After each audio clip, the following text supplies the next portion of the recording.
आज का next video है, ठीक है, निर्देशांक ज्यामिति से। और इसका पहला क्वेश्चन कुछ इस तरीका से है जिसमें समद्विबाहु त्रिभुज का इसमें समद्विबाहु त्रिभुज के बारे में कुछ बताया गया है और इसमें समद्विबाहु त्रिभुज से ही क्वेश्चन भी है। तो पहले समद्विबाहु त्रिभुज क्या होता है, कैसा होता है, तो पहले उसे मैं कंप्लीट कर लेता हूँ, क्लियर कर देता हूँ।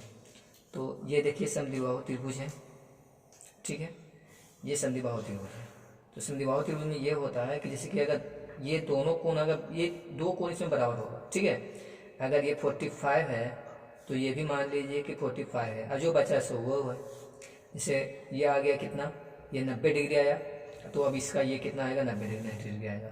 आई मीन कहने का अर्थ ये है कि जब दो कोण बराबर होगा तो इसके साथ में जो दो भुजाएं होगा वो भी क्या होगा, बराबर होगा। यानी इसे मान लिया जाए तो ए है और ये बी है और ये सी है, तो यानी क्या होगा, यहाँ पे इसका समद्विबाहु त्रिभुज का प्रॉपर्टी होता है कि जब दो कोण बराबर तो भुजाएं बराबर, या दो भुजाएं बराबर, ठीक है, तो दो कोण भी क्या होगा, वो इसका अपोजिट क्या होगा, वो बराबर होगा। जैसे अभी यहाँ पे क्या है, तो अभी होगा ए बी बराबर होगा, क्या, ए सी का, ये तो बराबर होगा, लेकिन नॉट इक्वल होगा किसके, बी सी का। ये इसका प्रॉपर्टी आएगा, ठीक है। कहने का अर्थ है कि ए बी और ए सी दोनों बराबर है, ए बी और ए सी ये दोनों बराबर है, बट बी सी बराबर नहीं है, किसका, तो इसका भी बराबर नहीं है और इसका भी बराबर नहीं है, कौन, बी सी। तो जब ये प्रॉपर्टी पे काम करेगा तो ये कहलाएगा क्या, समद्विबाहु त्रिभुज। ये इसका क्या हुआ, इसका नियम कि समद्विबाहु त्रिभुज, ये इसका गुण हुआ, ठीक है। यानी अगर कोई त्रिभुज में दो कोण बराबर, ठीक है, तो उसके साथ में जो दो भुजाएं हैं वो भी क्या होगा, बराबर होगा, और तीसरी भुजा के बराबर नहीं होगा, ठीक है। अगर एक और भी ऐसा होता है कि अगर तीनों भुजाएं बराबर हो जाए तो वो समद्विबाहु वो समबाहु त्रिभुज होगा, ठीक है, तीनों भुजाएं बराबर, यानी यहाँ पे नॉट इक्वल लगाने से कोई फर्क नहीं, तीनों बराबर होगा तो वो होगा क्या, समबाहु त्रिभुज। तो हमें इस पे मैथ बनाना है, ठीक है। समद्विबाहु त्रिभुज का एक क्वेश्चन आ रहा है तो उसे देखते हैं और फिर उसे कंप्लीट करते हैं। तो इसका क्वेश्चन कुछ इस तरीका से है, इसमें दिया हुआ है 3 पॉइंट दिया हुआ है, ठीक है, 3 बिंदु दी हुई है। पहला है 0,2, इसे ये मान लेते हैं, ठीक है। एक और है बी में है 3,1, ठीक है, और एक और सी मान रहे हैं, उसमें क्या दिया हुआ है 1,-1। ये कुछ इस तरीका से है, ठीक है। तो 3 बिंदु दिया हुआ है, तो इसे क्या ज्ञात करना है, इससे क्या ज्ञात करना है, सररेख, ठीक है। क्या दिखाना है, सररेख होगा, नहीं सररेख नहीं, हमें दिखाना है समद्विबाहु त्रिभुज है, यानी तीनों भुजाएं जो दिया हुआ है इससे पता चलना चाहिए, इससे हमें क्या दिखाना है कि समद्विबाहु त्रिभुज है। तो समद्विबाहु त्रिभुज होने के लिए ए बी ज्ञात कीजिए, बी सी ज्ञात कीजिए और सी ए ज्ञात कीजिए। अगर दो भुजा बराबर आया और तीसरा भुजा बराबर नहीं आया, तीसरा भुजा बराबर नहीं हुआ, तो वो क्या कहलाएगा, तो वो कहलाएगा समद्विबाहु त्रिभुज। अगर दो भुजा बराबर हुआ तो पहले निकालते हैं ए बी, इसे मान सकते हैं x1 y1, x2 y2, x3 और y3। तो ए बी निकालते हैं तो क्या होगा, बाद में से पहले लेंगे, 3 - 0 का होल स्क्वायर, 1 - 2 का होल स्क्वायर, ये हुआ। और इसे ज्ञात करते हैं तो ये हुआ 3 का स्क्वायर, ये हुआ 1 -1 होगा का स्क्वायर। अब यहाँ पे है 3 का स्क्वायर 9 हुआ +1, ये हुआ √10, ठीक है, ये रूट हुआ 10। अब एक और निकालते हैं, हम निकालते हैं बी सी का मान, ठीक है। तो बी सी यानी इसमें से घटाना, यानी x2 एंड x3 - का whole square plus y3 - y2 का होल स्क्वायर। तो अब वैल्यू रखते हैं, x3 का वैल्यू कितना है, 1 है, x2 का मान कितना है, 3 है,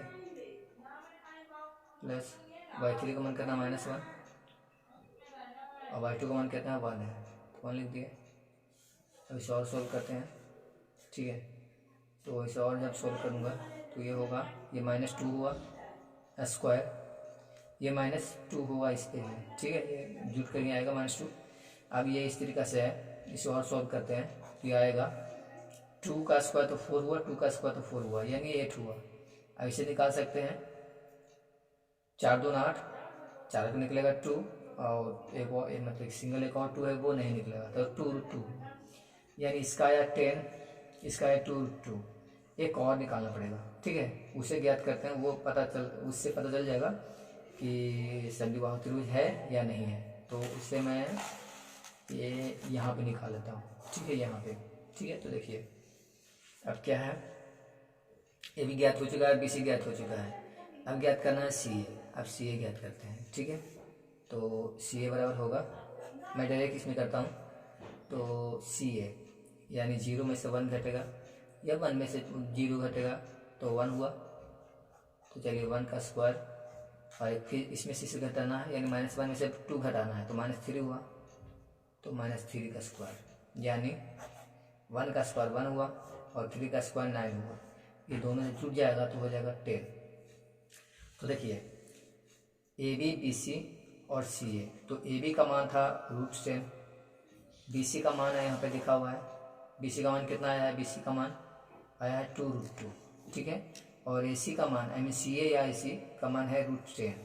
तो देखिए यहाँ भी √10 और यहाँ भी √10, तो ये जो ये 3 बिंदुएं थी, तो ये तीनों बिंदुओं से क्या हुआ कि जो दो दूरी आया, आई मीन जो जितना है, जैसे ए बी और बी सी का, तो ए बी का और बी सी का नहीं, सी ए का, ए बी का और सी ए का दोनों का दूरी क्या है, बराबर है, इक्वल है। इसका भी √10 तो इसका भी √10, यानी 2 भुजाएं बराबर हुआ और एक भुजा बराबर नहीं हुआ, ठीक है। तो हम कह सकते हैं कि जो तीनों बिंदु जो दिया हुआ है, ये किसका बिंदु है, तो ये समद्विबाहु त्रिभुज का बिंदु, आई मीन निर्देशांक जो होता है ऊपर वाला, यहाँ से इस तरीका का ये 3 बिंदु हैं, इससे क्या बन सकता है, तो इससे समद्विबाहु त्रिभुज बनाया जा सकता है। तो लिख सकते हैं कि तीनों बिंदु समद्विबाहु त्रिभुज की रचना करता है, ठीक है। अब नेक्स्ट में देखते हैं, नेक्स्ट इसका क्या है। इसमें ये दिखाना है कि 2a, 4a और 2a + √3, 5a और 2a, 5a, आई मीन ये 6a है, ठीक है। ये तीनों जो आई मीन बिंदुएं हैं, ये तीनों बिंदुएं ये एक समबाहु त्रिभुज का रचना करेगा। ये जो है वो समबाहु त्रिभुज हमें दिखाना है कि ये तीनों बिंदु हैं, ये तीनों बिंदुओं से जो ज्ञात होगा, ठीक है, भुजाएं, वो ऐसा भुजाएं ज्ञात होना चाहिए जो तीनों बराबर हो, यानी इक्वल आना चाहिए, ताकि क्योंकि इसमें बोला हुआ है ये 3 बिंदु क्या है, समबाहु त्रिभुज के शीर्ष है। जब ये 3 बिंदु समबाहु त्रिभुज के शीर्ष है, तो इससे जो भी भुजाएं ज्ञात होगा, जैसे ए बी बी सी सी ए, तीनों को बिंदु बराबर आना चाहिए। तो पहले हम निकालते हैं ए बी क्या आता है, तो अगर तीनों भुजाएं बराबर आएगा तो समबाहु त्रिभुज होगा, अगर नहीं आएगा तो नहीं होगा। तो इतना में से 1 घटा लेते हैं। देखिए एक बात श्योर है, अगर ए बी निकाल रहे हैं, अगर इसमें से ये घटाइए तो भी बात बराबर है, या इसमें से ये घटाइए तो भी बात बराबर है। अगर कोई कहता है नहीं ऐसा गलती होगा, तो ऐसा कोई बात नहीं है, ठीक है, कर सकते हैं ऐसे। तो इसमें से हम इसमें घटा देते हैं, यानी 2a में से 2a √3, 2a + √3 में से घटेगा 2a, तो 2 यहाँ पे दिखा देते हैं पहले। देखिए 2a + √3 में से घटाना है 2a होल स्क्वायर, प्लस फिर इसमें से इसमें घटाना है, यानी 5a - 4a। इसे और सॉल्व करते हैं तो ये होगा, ये 2a प्लस में एक माइनस में कट गया, तो यह √3 का स्क्वायर प्लस ये a का स्क्वायर, ठीक है, √3 ये स्क्वायर हुआ, खत्म हो गया, 3 प्लस a और ये कितना हुआ, a स्क्वायर।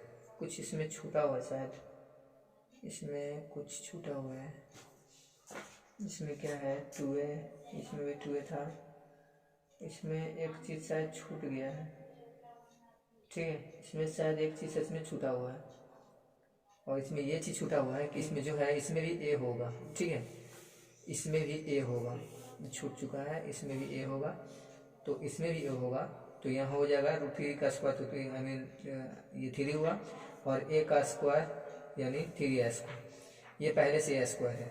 अब ये जुट कर कितना आ जाएगा 4a स्क्वायर, 4 का निकलेगा 2 और डबल a है तो एक ही है, ये आया 2a। फिर से अब निकालते हैं, पहले निकालते हैं a b, अब निकालते हैं b c।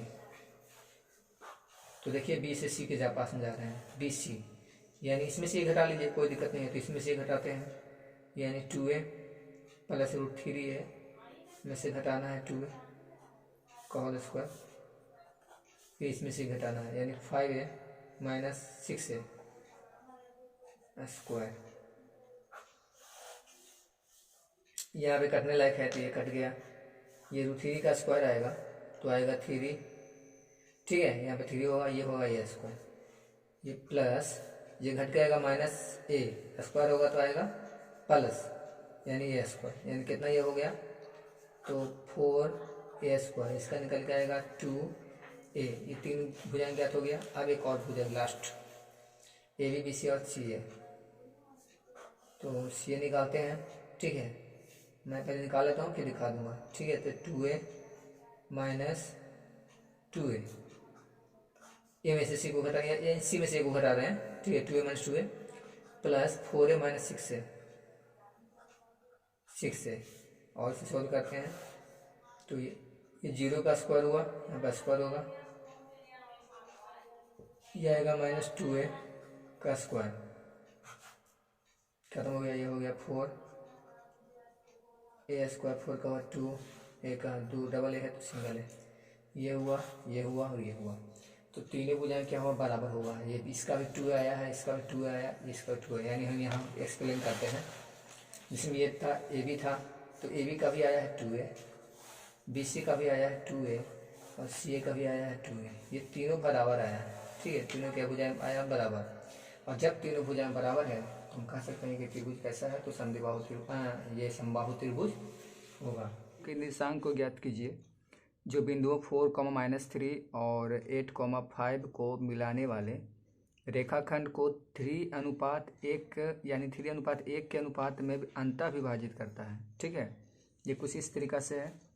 तो ये क्या दिया हुआ है कि उस बिंदु के निर्देशांक ज्ञात कीजिए, ठीक है, जो बिंदु इतना और इतना को मिलाने वाले, यानी इतना और इतना को मिलाने वाले रेखाखंड को अंतः विभाजित करता है। तो अंतः विभाजित करता है, तो मान लीजिए कि हम ऐसा कुछ मान रहे हैं, जैसे कि ये मान लीजिए कि यहाँ पे ये कोई रेखा है कुछ इस तरीक़ा से, ठीक है, ये कोई रेखा हुआ, इसका पहला पॉइंट मान लेते हैं ए और दूसरा पॉइंट मान लेते हैं बी, पहला पॉइंट ए और दूसरा पॉइंट बी। इसके जगह पे दिया हुआ है इस इतना और इतना को मिलाने वाले ना रेखाखंड को, तो पहला पॉइंट इसका है 4, -3 और इसका दूसरा पॉइंट हुआ 8, 5, इन दोनों को मिलाने वाली, ठीक है, रेखाखंड को 3:1 के अनुपात में विभाजित करता है। यानी कहने का मतलब पहला वाला का 3, दूसरा वाला का 1, तो अगर इसका 3 भाग में बांट दिया जाए तो पहला भाग ये हुआ, दूसरा भाग और ये तीसरा भाग, ठीक है, पहला भाग, दूसरा भाग और तीसरा भाग, तो ये 3:1 में अनुपात में विभाजित करता है। यानी इसका है जो अभी और जाएगा 3:1 में विभाजित करता है, यानी ये जब पूरा 3 होगा तो उसका उधर 1 होगा। तो ऐसा कीजिए कि इसका जो है यहाँ से कर लेते हैं, ठीक है, इतना कुछ मान लेते हैं, इतना कुछ, ये 3 भाग में इधर बांटेगा अभी और इसमें पॉइंट आएगा, तो 3 भाग में इतना और 1 भाग में इतना, इसका इधर और कुछ पॉइंट आएगा इसमें, तो यहाँ पे ऐसे करते हैं। ये जो सी पॉइंट है, जो सी बिंदु है, ये ए बी को 3:1 में विभाजित करता है। इसे और पॉइंट मानकर 3 बना सकते हैं, ठीक है, लेकिन बस मैं ऐसे ही दिखा रहा हूँ, 3:1 में विभाजित करता है, यानी ये साइड 3 इधर मैं लिख देता हूँ, ठीक है, एक तरफ 3 में विभाजित करता है और दूसरा तरफ इधर से इधर 1 में विभाजित करता है, यहाँ पे 1 में, ठीक है, एक तरफ 3 में और एक तरफ 1 में। तो यही में जो यही पॉइंट निकालना है इस पॉइंट पे, तो क्या ज्ञात करना है, उस बिंदु का निर्देशांक ज्ञात कीजिए, यानी ये सी, ठीक है, ये सी इसी का, ठीक है, सी ज्ञात कीजिए जो बिंदु इतना और इतना को मिलाने वाली, तो इतना इतना को मिलाने वाली रेखाखंड ये रेखाखंड हुआ, ठीक है, को ये 3:1 के अनुपात में, यानी 3:1 यानी 3:1 के अनुपात में अंतः विभाजित करता है। यानी अंतः विभाजित करने का मतलब है कि जो रेखा है ए और बी, ठीक है, तो इसके अंदर में ही विभाजित करना है, बाहर से नहीं। जैसे ये डॉट डॉट डॉट डॉट हुआ तो बाहर विभाजित नहीं हो पाएगा, जब भी होगा तो अंदर विभाजित होगा, ठीक है, तो अंदर अंतः विभाजित करता है, यानी अंतः में, यानी जो रेखा है रेखा के अंदर ऐसा विभाजित करता है कि एक और 3 होना चाहिए और दूसरी ओर होना चाहिए 1, मतलब कि एक अनुपात इसका निकलना चाहिए 3 और दूसरा अनुपात निकलना चाहिए 1, कुछ इस तरीक़ा से। तो अब मैं बताता हूँ इधर, ठीक है, इसमें क्या क्या करना पड़ेगा। तो पहले से मान लिया जाता है, ठीक है। मान लेते हैं कि इसका जो है BC और AC, तो इसमें जो BC वाला पॉइंट है BC, ठीक है, इसमें BC का जो पॉइंट है इसमें 1 आ रहा है, ठीक है। तो हम इधर से चलते हैं AC CB या BC, लेकिन AC और CB चलिए, AC बटा CB। AC का वैल्यू कितना है 3, AC का वैल्यू है 3 और CB का वैल्यू कितना है 1, यानी अनुपात ये कितना होगा 3:1। ये दो अनुपात पहले से दिया हुआ है, ठीक है। तो इतना होता है तो इसको माना जाता है पहले का M1 और दूसरे का M2। ये पहले का हुआ M1 और दूसरे का हुआ M2, यहाँ भी मान सकते हैं M1 और M2, कुछ इस तरीक़े से होगा। तो अब निकालते हैं फॉर्मूला पे, ठीक है। अब इसका अंतर्विभाजित के लिए सूत्र होता है, अब C के लिए निकालना है ना, C के लिए निर्देशांक निकालना चाहिए, ठीक है। तो लिखते हैं, ठीक है, C के लिए, ठीक है, निर्देशांक इसके लिए सूत्र लिखते हैं। तो इसके लिए सूत्र होगा M1x2 plus M2x1 by M1 plus M2, एक और होगा M1/2, ठीक है, M1/2, और यहाँ पे ये होगा M2/1 by M1 plus M2, ठीक है। ये कुछ इस तरीक़े से, तो यहाँ पे नहीं दिख पा रहा है, ये कुछ इस तरीक़े से हुआ। अब यहाँ पे क्या करते हैं, सबका वैल्यू पुट करते हैं। और ये जो है ये हुआ x1 y1 x2 y2, ये इसका वैल्यू हुआ x1 y1 x2 और y2। तो अब सबका वैल्यू इसमें पुट करते हैं। तो M1 का मान कितना है, तो M1 का मान 3 है, ठीक है। M1 का मान कितना है 3 है, M1 का मान 3, और x2 का वैल्यू कितना है, x2 का है 8, चलिए 8 डाल दिए। और M2 का वैल्यू कितना है, M2 इसका 1 है, ठीक है। x1 कितना है, तो x1 है 4, तो 4 लिख दिए, ठीक है, बाई M1 प्लस M2, यानी दोनों को जोड़ना है, यानी 3 + 1, तो 3 + 1। चलिए यहाँ पे देखते हैं M1 और y2। M1 कितना है, M1 इसका है 3, और y2 कितना है, तो y2 है 5 लिख दिए। M2 कितना है, तो M2 है 1, ठीक है। और y1 कितना है, y1 यह है -3, तो ये हुआ -3, भाई दोनों को जोड़ना है, यानी 3 + 1, ये कुछ इस तरीक़े से। और अब इसे बनाते हैं 8 × 24, 4, यह हुआ 4, ठीक है, ये हुआ 15 -3 और ये हुआ 4, ठीक है, ये कुछ इस तरीक़े से। अब इसे और भी हल करते हैं, ठीक है। तो अभी देखिए 28 हो जाएगा ऊपर से जोड़ने के बाद, और ये 4, तो 4 × 7 = 28, यानी 7वां में कटेगा ये। और ये देखिए ये 15 में से 3 गया तो 12, और 4 × 3 = 12, यानी कितना इसका आया आंसर 7,3, ठीक है। इसका निर्देशांक ज्ञात हो गया C के लिए, ठीक है। इसका कंप्लीट हो गया। अब इसका नेक्स्ट मैथ देखते हैं, नेक्स्ट में क्या है। इसका नेक्स्ट मैथ है, यदि A और B के निर्देशांक 1,2 है, यहाँ पे दिया हुआ है 1,2, तथा 2,3 है, यानी A और B, यानी इस पॉइंट का और इस पॉइंट का निर्देशांक है 1,2, और B वाला पॉइंट है इसका निर्देशांक है 2,3, ठीक है। तो रेखाखंड AB पर, यानी A और B यानी AB पर, ठीक है, AB पर R के निर्देशांक ज्ञात कीजिए। इस पे देखिए R, इस पे एक R पॉइंट है, एक बिंदु है यहाँ पे, ये तो इसी का निर्देशांक ज्ञात करना है। यानी आप ये समझ लीजिए कि यहाँ पे जो है x और y मानते हैं, इसका निर्देशांक जो है जो x और y मान रहे हैं, ठीक है, इसका निर्देशांक ज्ञात कीजिए। जबकि AR अनुपात RB यानी इतना बाय इतना दिया हुआ है 4:3, यानी 4:3, तो ये दिया हुआ है। तो अब इसे निकालते हैं, तो चलिए इसको रेडी करते हैं। तो पहला ऐसा करते हैं कि पहले से मान लेते हैं M1 M2 x1 x2 जो भी है सब, तो इसमें यहाँ पे है तो इसका है x1, ये होगा y1, ये होगा x2 और ये होगा y2, ये ऊपर वाला, ठीक है, ये यहाँ पे, ठीक है, ये तो कंप्लीट है। और इसे मानते हैं m1 और इसे मानते हैं m2। अब इसका वैल्यू लगाते हैं, ठीक है, एक्स वाई निर्देशांक के लिए। तो निर्देशांक के लिए डायरेक्ट निकालते हैं, और इसका है किसका पॉइंट, तो ये r पॉइंट का है। तो इसका पहले फॉर्मूला यूज कर लेते हैं। ये होगा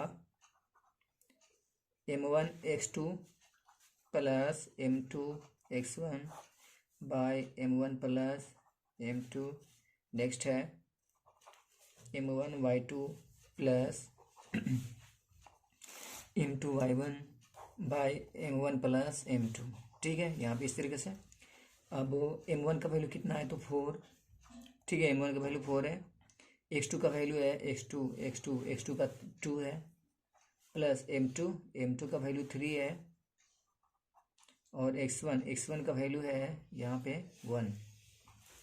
नीचे में ऐड करना है m1 और m2, यानी 4 और 3 यानी हो गया 7। जोड़ते हैं डायरेक्ट। m1 का वैल्यू 4 है, y2 का वैल्यू है 3, m2 का वैल्यू है 3, y1 का वैल्यू है 2।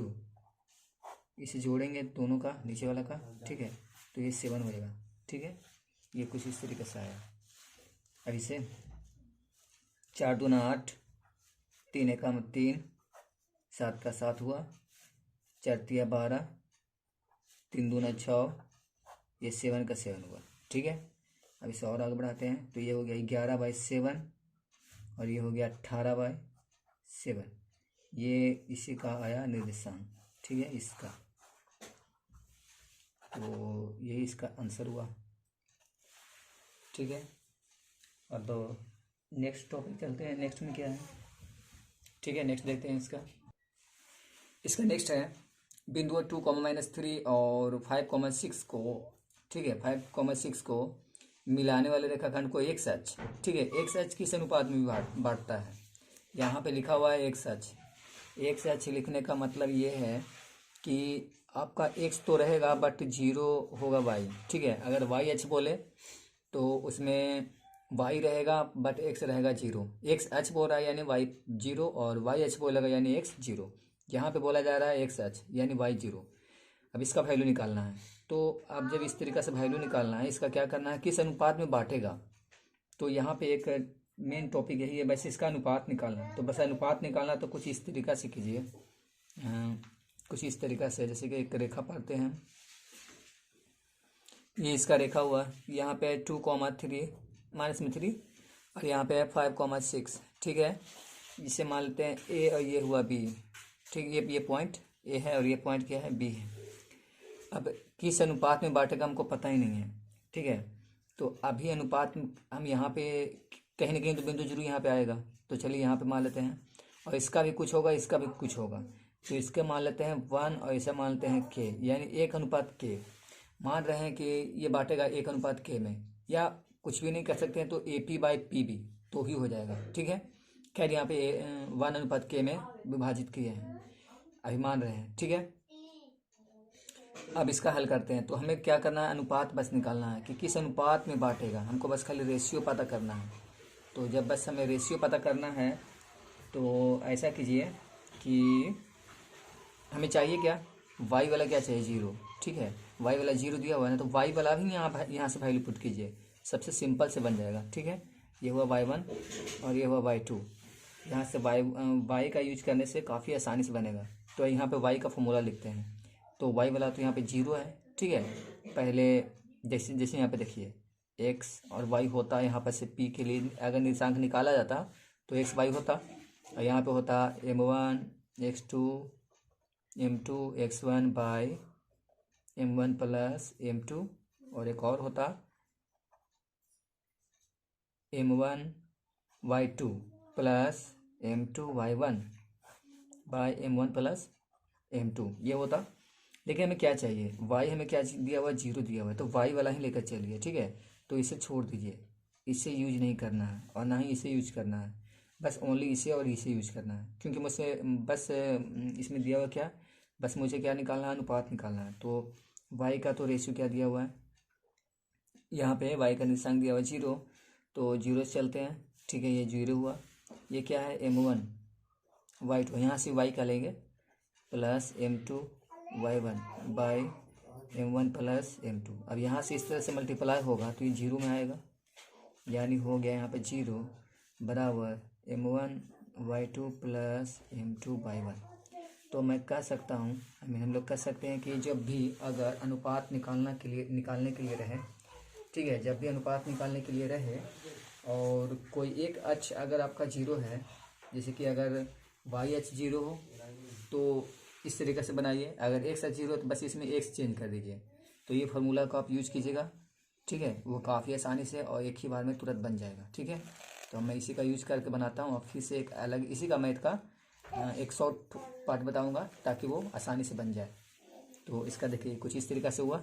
अब बस इसका एक काम और कीजिए, इसे बस पलट लीजिए।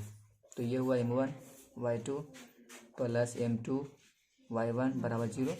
अब देखिए सबका वैल्यू रखते हैं यहाँ पे हम, ये इतना आया तो इसमें M1 का वैल्यू कितना है, तो मान लीजिए ऐसे यहाँ पे अनुपात ना भी मानेगा तो भी बन जाएगा, ठीक है, बट मान लीजिए माना हुआ है तो M1 में कितना है 1 है, ठीक है, तो इसमें मैं 1 लिखता हूँ। y2 का वैल्यू कितना है तो 6 है, 6 लिख दिए। M2 का वैल्यू कितना है तो k है, तो k लिख दिए। y1 का वैल्यू कितना है तो -3 है, तो -3 लिख दिए बराबर 0। अब यहाँ से 6 हुआ, ये प्लस माइनस माइनस, ठीक है, 3k बराबर 0, ये -3k वो साइड जाएगा तो 6 बराबर क्या होगा 3k, 3 दूना 6 यानी 2 बराबर k। अब क्या निकालना था अनुपात, यानी k बराबर 2 आया है, ठीक है, k बराबर कितना है 2। अब मैं अनुपात निकालता हूँ। तो यहाँ पर दिया हुआ है AP/PB, AP/PB कितना रखा हुआ था इसका 1/k, यानी 1/k माना हुआ था, ठीक है। तो 1 का तो 1 हुआ, k का वैल्यू कितना है 2 आया है, तो हम 2 रख दिए तो क्या हो गया 1/2, कितना आ गया 1:2। तो यही इसका रेशियो निकला, यही इसका निकालना था, ठीक है, ये इसका आंसर हुआ, ठीक है। नेक्स्ट में देखते हैं।